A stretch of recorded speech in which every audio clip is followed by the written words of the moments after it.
Student, आप सभी को टीच वाई अनमोल सर में वेलकम है।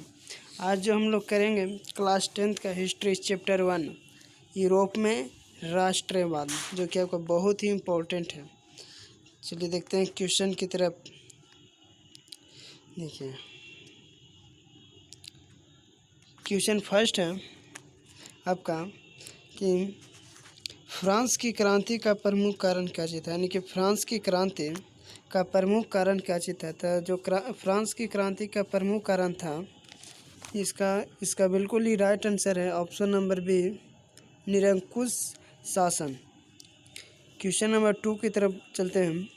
फ्रांस में किस शासक वंश की स्थापना वियना कांग्रेस के द्वारा की गई थी। ये आपको जो है क्या चाहिए कि प्रीवियस ईयर में आपको पूछा हुआ, कितना ईस्वी में देखेंगे तो ये आपको पूछा गया 2014 के सेकेंड शिफ्ट में पूछा गया। फ्रांस में किस शासक वंश की स्थापना वियना कांग्रेस के द्वारा की गई थी। इसका बिल्कुल राइट आंसर होगा ऑप्शन सी, बुर्बो वंश के द्वारा वियना कांग्रेस की स्थापना की गई थी। नेक्स्ट क्वेश्चन की तरफ देखते हैं। क्वेश्चन नंबर 3 जो है बोलता है नेपोलियन संहिता किस वर्ष लागू की गई है। Option number A 1789। ये जो है ये आपको कमेंट में आंसर बताना है, क्योंकि इजी है। अगर आपको नहीं पता है तो कमेंट में लिखिएगा कि सर नहीं पता है, तो कल जो हम आपको जो सी वीडियो डालेंगे तो इसमें आपको क्या चीज़ कर देंगे कि आंसर बता देंगे। क्वेश्चन नंबर 4 है वियना सम्मेलन कांग्रेस का अध्यक्ष कौन था। जब वियना सम्मेलन हुआ था तो उस वक्त कांग्रेस का अध्यक्ष कौन था। तो इसका बिल्कुल ही right answer option D, Metternich. अब यहाँ पर एक चीज़ और आप लोग कमेंट कीजिएगा कि वियना सम्मेलन कांग्रेस का अध्यक्ष कौन था। तो वियना सम्मेलन कब हुआ था ये आप क्या चीज़ कीजिएगा, कमेंट में ज़रूर बताइएगा। नेक्स्ट क्वेश्चन की तरफ बढ़ते हैं। क्वेश्चन नंबर 5 जो बोल रहा है मेटरनिक व्यवस्था का उद्देश्य क्या था। तो जो मेटरनिक व्यवस्था का उद्देश्य था, इसका ऑप्शन नंबर सी बिल्कुल ही राइट आंसर है। क्या पुरातन व्यवस्था की पुनः स्थापना। अब नेक्स्ट क्वेश्चन पाते हैं। क्वेश्चन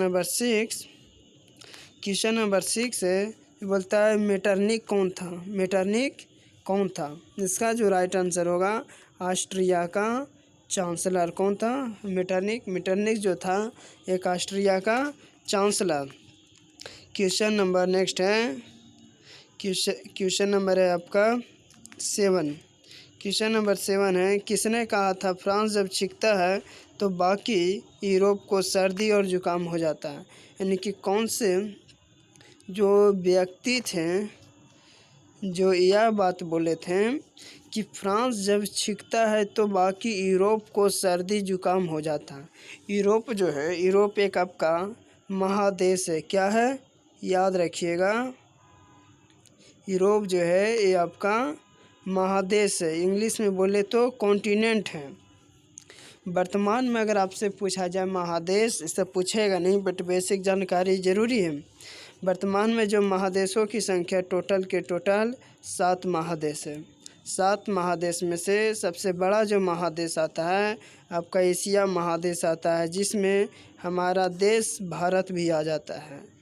यहाँ पर जो बात किया है यूरोप, तो यूरोप जो आता है 5वां नंबर पे आता है। कितना नंबर पर आता है यूरोप जो है महादेश के काउंटिंग में देखिएगा तो आपका 5वां नंबर पर आता है, याद रखिएगा। चलिए तो यहाँ पर देखते हैं, फिर से क्वेश्चन पढ़ लेते हैं।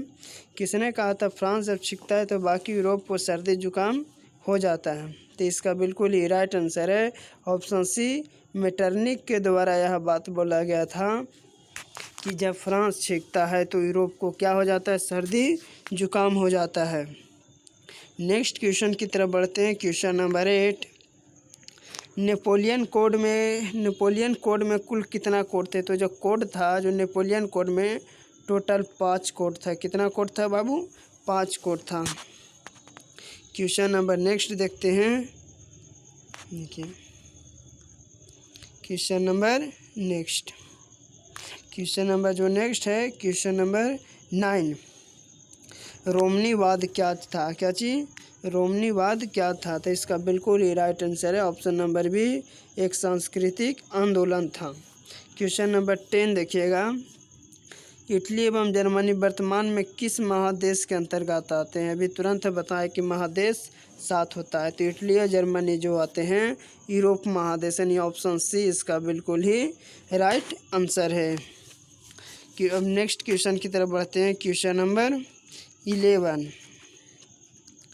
क्वेश्चन नंबर 11 है, मारियान किस देश का राष्ट्रवाद प्रतीक था? तो इसका बिल्कुल ही राइट आंसर होगा ऑप्शन नंबर है फ्रांस। क्वेश्चन नंबर 12 की तरफ देखिएगा, तो बोलता है राष्ट्रवाद की अवधारणा का जन्म किस घटना से माना जाता है? तो इसका बिल्कुल राइट आंसर होगा ऑप्शन नंबर है पुनः जागरण। और अगर इसका पीडीएफ चाहिए आपको तो इसका यूट्यूब पे जो डिस्क्रिप्शन है, डिस्क्रिप्शन में इसका लिंक डाल दिया जाएगा, जिसमें आप डायरेक्ट जाकर वो डायरेक्ट आप क्या चीज़ कर सकते हैं, पीडीएफ को देख सकते हैं।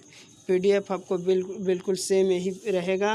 और अगर आपको और पीडीएफ चाहिए तो आप हमारे व्हाट्सएप ग्रुप पे जुड़ जाए, वो आपको लिंक में वो आपका डिस्क्रिप्शन में लिंक दे दिया जाएगा। आते हैं क्वेश्चन नंबर 13 की तरफ। क्वेश्चन नंबर 13 बोल रहा है कि वियना कांग्रेस कब हुआ था? देखिए हम आपसे क्वेश्चन बोले थे कमेंट में आंसर बताने के लिए, बट यहाँ पे चलिए है क्वेश्चन, तो देख लीजिए। वियना कांग्रेस का जो सम्मेलन हुआ था, ऑप्शन ए बिल्कुल इसका राइट है। क्या 1815 ईस्वी में? हम आपको कमेंट के लिए बोले थे ना, तो इसका बिल्कुल राइट आंसर क्या है? 1815 ईस्वी में वियना कांग्रेस का सम्मेलन हुआ था। क्वेश्चन नंबर नेक्स्ट देखते हैं। क्वेश्चन नंबर नेक्स्ट 14 कि 1830 की क्रांति के बाद 1830 की क्रांति के बाद फ्रांस में किस प्रकार का शासन स्थापित हुआ? यानी 1830 के बाद फ्रांस जो क्रांति हुआ था उसके बाद फ्रांस में किस प्रकार का शासन स्थापित हुआ था? ये जो पूछा गया 2021 के देखिएगा सेकेंड शिफ्ट में पूछा गया है, तो इसका बिल्कुल ही राइट आंसर होगा ऑप्शन नंबर बी, संवैधानिक राजतंत्र का जो शासन स्थापित हुआ था। क्वेश्चन नंबर नेक्स्ट बढ़िएगा, तो क्वेश्चन नंबर नेक्स्ट है 15। क्वेश्चन नंबर 15 जो बोलता है आपका कि एक्ट ऑफ यूनियन किस वर्ष पारित हुआ था? तो जो आपका जो एक्ट ऑफ यूनियन पारित हुआ था ऑप्शन बी इसका बिल्कुल ही राइट ऑप्शन है 1700, याद रखिएगा कितना 1707 ईस्वी में। नेक्स्ट क्वेश्चन पे आते हैं। क्वेश्चन नंबर 16, यंग यूरोप का संस्थापक कौन था? ये आपका 2019 के सेकेंड शिफ्ट में पूछा गया है। यंग यूरोप का संस्थापक, तो यंग यूरोप का जो संस्थापक था ऑप्शन ए बिल्कुल इसका राइट आंसर है। कौन? मेजनी, याद रखिएगा किसके द्वारा? मेजनी, यानी मेजनी के द्वारा यंग यूरोप का संस्थापक थे। क्वेश्चन नंबर नेक्स्ट आते हैं। क्वेश्चन नंबर 17 कि इटली के एकीकरण का मसीहा किसे कहा जाता है? तो ये आप लोग कमेंट में आंसर ज़रूर बताइएगा क्योंकि आपका इजी है और नहीं पता होगा तो हम आपको कल बता देंगे कि इटली के एकीकरण का मसीहा किसे कहा जाता है। आप लोग को ये होमवर्क की तरह समझिए। क्वेश्चन नंबर 18 है, मेजनी का संबंध किस संगठन से था? तो जो मेजनी का जो संबंध संगठन था ऑप्शन नंबर बी इसका बिल्कुल ही राइट आंसर है। किससे संबंध था? कार्बोनरी से संबंध था। क्वेश्चन नंबर नेक्स्ट की तरफ बढ़ते हैं। क्वेश्चन नंबर 19 की तरफ। क्वेश्चन नंबर 19 जो बोलता है किसने अपनी कूटनीति के बल पर इटली की समस्या को संपूर्ण समस्या बना दिया? यानी कि कौन सा व्यक्ति जो थे जो इटली की समस्या था तो वह समस्या पूरा यूरोप को समस्या बना दिया। कहने का मतलब सिंपल समझिएगा, तो कि जो घर का जो समस्या रहता है, घर का समस्या को क्या कर दिया, ये पूरा गांव की समस्या बना दिया था। उस ढंग से समझिए। तो यहीं पे बोल रहा है कि कौन से जो व्यक्ति थे जो कि इटली की समस्या था उसको पूरा यूरोप की समस्या बना दिया। तो ऑप्शन नंबर ए इसका बिल्कुल ही राइट आंसर है। काउंट काबूर ऐसे व्यक्ति थे जो कि इटली की समस्या को पूरा यूरोप में समस्या बना दिया। क्वेश्चन नंबर नेक्स्ट देखते हैं। तो आपका क्वेश्चन नंबर नेक्स्ट है 20 इसमें देखिएगा क्वेश्चन नंबर 20, यंग इटली का संस्थापक कौन था? तो जो ये आपका इसका बिल्कुल ही राइट आंसर होगा option number option number C, यानी कि यंग इटली की स्थापना जो था किए थे जिन व्यक्ति का नाम था मेजनी। थोड़ा पीछे वाला क्वेश्चन है, एक बार दोबारा टाइपिंग हो गया है, मिस्टेक हो गया है, बट नेक्स्ट बार से ऐसा नहीं होगा। क्वेश्चन नंबर 21 देखिएगा, लाल कुर्ती का गठन किसने किया था? कौन से कुर्ती? लाल कुर्ती। तो जो लाल कुर्ती का गठन किया था ये आपका ऑप्शन नंबर डी बिल्कुल ही राइट आंसर है। कौन किया था? गैरीबाल्डी, यानी कि गैरीबाल्डी के द्वारा लाल कुर्ती का गठन किया गया था। क्वेश्चन नंबर नेक्स्ट आते हैं, question number next 22। Next question number 22 है कि यहाँ पर थोड़ा सा टाइपिंग में मिस्टेक हो गया। यहाँ पर जो था काउंट काबूर कौन थे? तो जो काउंट काबूर थे, और इसका ऑप्शन बी बिल्कुल ही राइट आंसर है, इटली का प्रधानमंत्री। यहाँ पर ऑप्शन नंबर सी देखिएगा तो बिल्कुल ही सेम है, बट यहाँ पर राजा की जिक्र किया गया, लेकिन इसका जो राइट आंसर होगा क्या होगा? इटली का प्रधानमंत्री। क्वेश्चन नंबर 23 देखिएगा, फ्रेंड्स ऑफ इटली नामक संस्था का गठन किसने किया था? कौन सा? फ्रेंड्स ऑफ इटली नामक संस्था का गठन। तो इसका जो गठन किया गया था और इसका बिल्कुल ही राइट आंसर है ऑप्शन नंबर डी, मेजनी के द्वारा फ्रेंड्स ऑफ इटली संस्था का गठन किया गया था।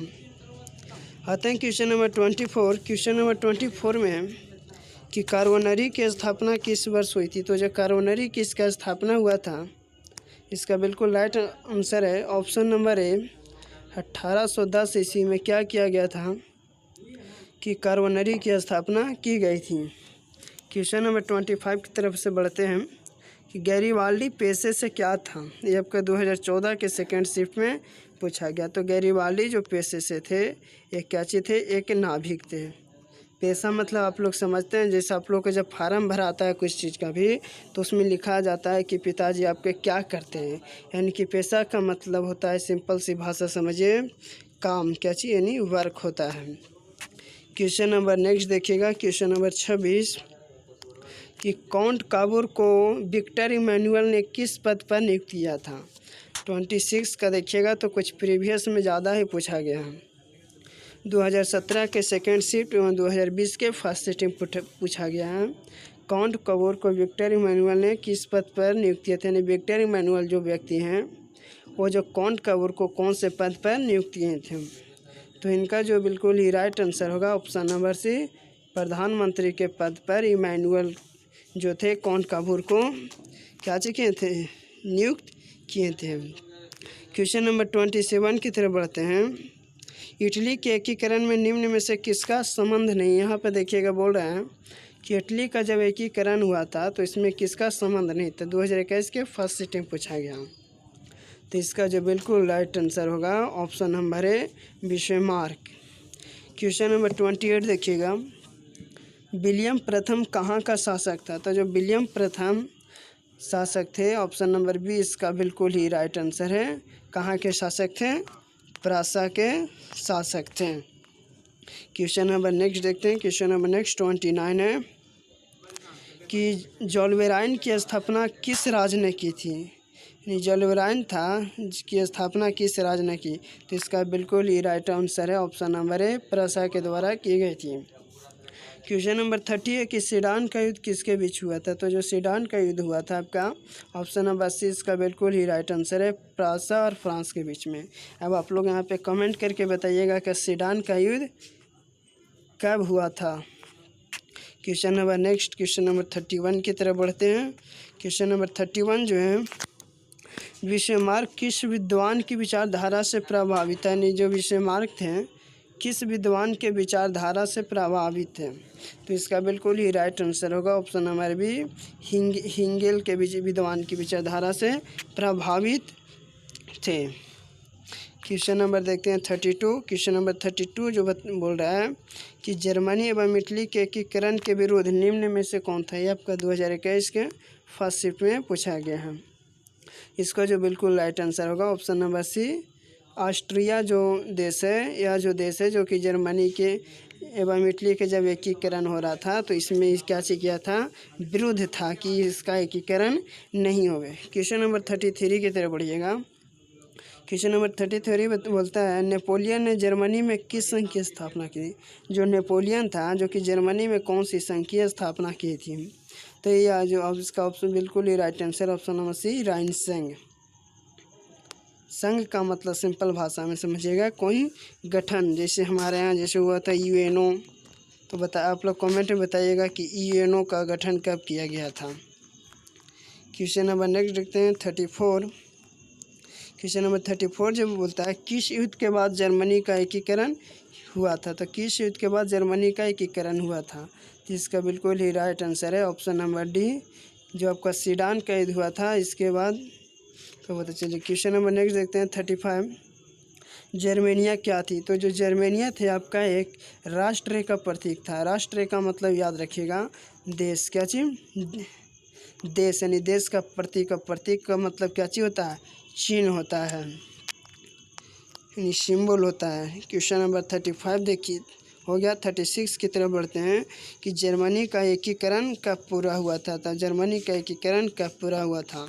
इसका बिल्कुल ही राइट आंसर है ऑप्शन नंबर सी। कितना ईस्वी? 1871 ईस्वी में जर्मनी का एकीकरण का पूरा हुआ।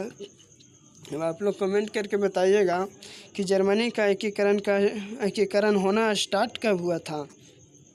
क्वेश्चन नंबर आते हैं 37 कि जालबेरिन एक संस्था थी। तो जालबेरिन एक संस्था कौन सी संस्था थी? जिसका बिल्कुल ये राइट आंसर है ऑप्शन नंबर बी, व्यापारियों की एक संस्था थी। क्वेश्चन नंबर 38 की तरफ बढ़ते हैं। तो क्वेश्चन नंबर 38 जो बोलता है सेडाओ को युद्ध में किसकी पराजय हुई थी? तो जो सेडाओ को युद्ध में जो पराजय हुई थी ऑस्ट्रिया की, किसकी? ऑस्ट्रियन। ये ऑप्शन नंबर है इसका बिल्कुल राइट है। अब यहाँ पर आप लोग कमेंट करके बताइएगा कि सेडाओ का युद्ध कब हुआ था। नेक्स्ट क्वेश्चन की तरफ बढ़ते हैं। क्वेश्चन नंबर 39 बिस्मार्क क्या था? तो बिस्मार्क जो थे एक प्रकार के कूटनीतिज्ञ थे। क्या चीज़ थे? और इसका बिल्कुल ही राइट आंसर है ऑप्शन नंबर डी, कूटनीतिज्ञ थे। क्वेश्चन नंबर 40 देखिएगा तो हिंगेल कौन था? 2021 में पूछा गया। तो हिंगेल जो थे इसका बिल्कुल ही राइट आंसर है ऑप्शन नंबर सी। जो हिंगेल थे एक दार्शनिक थे।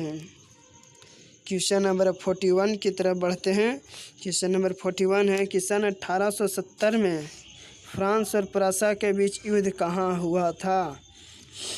यानी कि 1870 में फ्रांस और प्रूसिया के बीच जो युद्ध हुआ था किस जगह पर हुआ था? 2015 में पूछा गया। देखिए तो ये जो हुआ था आपका सेडान में हुआ था। कहाँ हुआ था? सेडान में।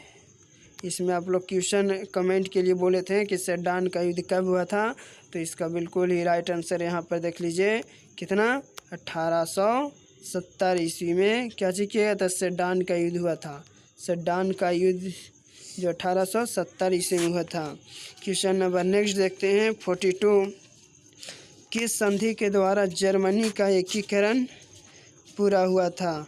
तो ये आपका जो हुआ था कौन से संधि? ऑप्शन नंबर डी इसका बिल्कुल ही राइट आंसर है। फ्रैंकफर्ट की संधि के द्वारा जर्मनी का एकीकरण पूरा हुआ था। क्वेश्चन नंबर 43 देखिएगा तो बोल रहा है कि सेल्सविग और होलिस्टन का संबंध किस देश के एकीकरण से? यानी कि सेल्सविग और होलिस्टन जो व्यक्ति थे ये कौन से देश के एकीकरण के लिए उत्तरदायी थे या तो एकीकरण से है? तो इसका बिल्कुल ही राइट आंसर है ऑप्शन नंबर बी, जर्मनी के एकीकरण में इनका बोला जाए तो योगदान अच्छा रहा। क्वेश्चन नंबर नेक्स्ट देखते हैं। क्वेश्चन नंबर नेक्स्ट 44 है जो पूछा गया है दो बार पूछा गया 2014 फर्स्ट सीट और 2016 में। क्वेश्चन नंबर 44 देखिएगा तो क्वेश्चन नंबर जो 44 है जर्मन राज्य का निर्माण किसने किया था? तो इसका बिल्कुल ही राइट आंसर है option number B, Napoleon Bonaparte. Question number next देखते हैं। क्वेश्चन नंबर जो नेक्स्ट है आपका थोड़ा पीछे आ गया, बहुत आगे देखिएगा तो हो गया ना यहाँ पे। क्वेश्चन नंबर 45 कि रक्त एवं लौ की नीति का अवलंबन किसने किया था? तो जो रक्त एवं लौ की नीति का जो अवलंबन किया था इसका बिल्कुल ही राइट आंसर है बिस्मार्क, यानी ऑप्शन नंबर सी, बिस्मार्क के द्वारा रक्त एवं लौ की नीति का अवलंबन किया गया था। क्वेश्चन नंबर 47 फ्रैंकफर्ट की संधि कब हुई थी? तो ये जो हुआ था आपका 1871 ईस्वी में। अब आप लोग बताएंगे फ्रैंकफर्ट की संधि क्यों हुई थी, कमेंट में आंसर बताइएगा। क्वेश्चन नंबर 47 की तरफ देखते हैं। तो क्वेश्चन नंबर 47 जो है बोल रहा है कि सेडान युद्ध कब हुआ। सेडान युद्ध कब हुआ, 2021 में पूछा हुआ है। तो जो अब इसका बिल्कुल ही राइट आंसर होगा ऑप्शन नंबर बी, 1870 ईस्वी में सेडान का युद्ध हुआ था। अब आप लोग कमेंट में बताइएगा कि सेडान का युद्ध किनके बीच युद्ध हुआ था। क्वेश्चन नंबर 48 देखिएगा। जर्मनी के एकीकरण का प्रमुख वास्तुकार कौन था। तो इसका जो बिल्कुल ही राइट आंसर है ऑप्शन नंबर डी, बिस्मार्क थे। क्वेश्चन नंबर 49 की तरफ देखते हैं। क्वेश्चन नंबर जो 49 है, 1871 में कौन सी संधि हुई थी। यहाँ पर जो थोड़ा सुन ऑप्शन मिस्टेक है, यहाँ पर देखिएगा। तो क्वेश्चन नंबर हम बता देते हैं आपको। जो फ्रैंकफर्ट की जो संधि हुई थी आपका 1871 ईस्वी में, वहाँ पर एक जो फर्स्ट में आया था तो थोड़ा सुन टाइपिंग मिस्टेक था और हम ध्यान भी नहीं दिए। तो याद रखिएगा, जो फ्रैंकफर्ट की जो संधि हुई थी 1871 ईस्वी में हुई थी। क्वेश्चन नंबर 50 देखिएगा। तो क्वेश्चन नंबर जो 50 बोल रहा है कि जर्मनी के एकीकरण के लिए उत्तरदायी कौन था। तो जर्मनी के एकीकरण के लिए उत्तरदायी था आपका, इसका बिल्कुल ही राइट आंसर है ऑप्शन नंबर क्या, सी। कौन थे, गैरी बाल्डी। नेक्स्ट क्वेश्चन 51, यूरोप का मरीज किसे कहा जाता है। तो सब बिल्कुल ही सब जानते हैं कि यूरोप का जो मरीज कहा जाता है, इसका बिल्कुल ही राइट आंसर है ऑप्शन नंबर ए, कौन, तुर्की। बोलिएगा सर पहले तो हम नाम सुने थे तुर्की, अब तुर्की कहाँ से आ गया। तो हाँ, इसका जो नाम है चेंज कर दिया गया क्योंकि पक्षी के नाम पे रखा गया, इसी के चलते इसका क्या कर दिया गया, चेंज कर दिया गया है। क्वेश्चन नंबर हम नेक्स्ट बढ़ते हैं। ये सब हो गया था ना। क्वेश्चन नंबर आपका नेक्स्ट है, कहाँ, क्वेश्चन नंबर नेक्स्ट 52, यूरोपवासियों के लिए किस देश का साहित्य एवं विज्ञान प्रेरण का स्रोत रहा। तो इसका बिल्कुल ये राइट आंसर है ऑप्शन नंबर बी, यूनान के देश। जो यूनान देश के लोग थे वहाँ, यूनान जो देश था वहाँ के जो भी विज्ञान का साहित्य एवं विज्ञान का स्रोत रहा था यूरोपवासियों के लिए। क्वेश्चन नंबर 53, यूनान के स्वतंत्रता संग्राम में किसकी पराजय हुई। तो यह जो पराजय हुई थी, इसका बिल्कुल ही राइट आंसर है ऑप्शन नंबर बी, क्या, तुर्की। यहाँ पर थोड़ा मिस्टेक है लिखने में, यहाँ पे इसका बिल्कुल ही राइट आंसर ऑप्शन बी है, तुर्की लिखा हुआ, बट क्या होगा, तुर्की होगा। अगर आपको तुर्की नहीं दिया रहेगा, तुर्की रहेगा, तो वहाँ पे खोजते मत रहिएगा कि सर जो पढ़ाए थे अनमोल सर की तुर्की, बट अगर आपका ऑप्शन में तुर्की रहेगा तो वहाँ पे तुर्की ही मार के आइएगा, आपको एक नंबर कोई भी रोकेगा नहीं। क्वेश्चन नंबर नेक्स्ट बढ़ते हैं कि चलिए लास्ट क्वेश्चन था 53, थोड़ा सुन देख लीजिएगा। Step positive work hard make it happen. कहने का मतलब कि आप हमेशा क्या रहिए, पॉजिटिव रहिए, वर्क हार्ड कीजिए तो अपने आप आपके पास क्या आती रहेगी, खुशियाँ आते रहेगी। चलिए तो आप सभी को धन्यवाद। बाकी चैनल पे जो है आप शेयर करें और लाइक और सब्सक्राइब करें ताकि नेक्स्ट वीडियो जो आएगा आप सबसे पहले देखें।